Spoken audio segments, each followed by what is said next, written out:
talking about modern platforms and stuff like that, I would say it's become kind of crappy because of like you have like this culture war that's going on right now, and it seems like that's what everyone is hyper focused on, whether they're on one side of it or the other side of it. And the people in the middle, which are really the vast majority of people who just look at something and, they analyze, how I feel about this, if this interests me or not.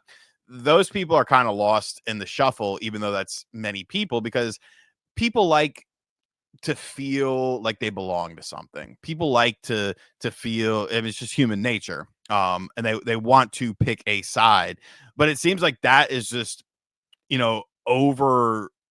over encompassing like all of gaming now. And I think it kind of sucks. And I mean, that's not to say that I haven't talked about stuff like that before, because I have. I talked about it even recently, but I feel like people make it their whole sort of personality, and it's all they're just hyper focused on it. It's either talking about the stuff that they hate all the time, or talking about people who talk about stuff that they hate all the time. And nobody's really talking necessarily about about what they like, Yeah. about what they're enjoying, what they're having a good time with. It's a very hypercritical situation that, I think it'll change over time. It's just kind of the hot thing right now, and then something else will come along, and mindsets will shift and stuff like that.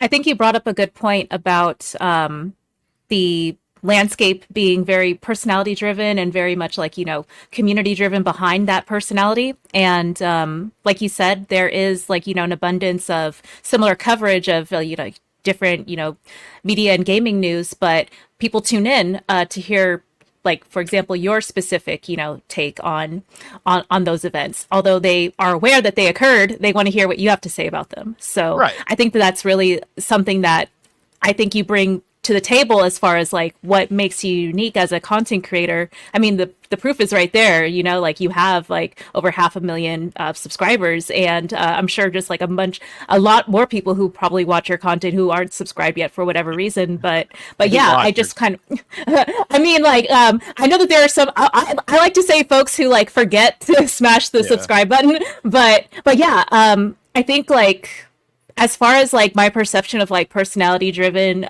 content creation, I do tend to lean more towards the folks who like yourself, you have like a very like, captivating screen presence and way to deliver information and how you speak that is very like, engaging. And I could tell that, you're very much like invested in what you're speaking about, although, it may be similar news that we've all, kind of picked up on and things like that. It's something that, like I said, we want to tune in to hear you talk about it. And yeah, I just kind of wanted to kind of shout that out too, because I think it's something that a lot of folks take for granted or don't really, have a lot of awareness of. Like, why is it that, these personalities on YouTube are kind of, the what is the word, conversation leaders and thought leaders of this discussion, because they are very captivating to a lot of people. So I just wanted to clap you up for that.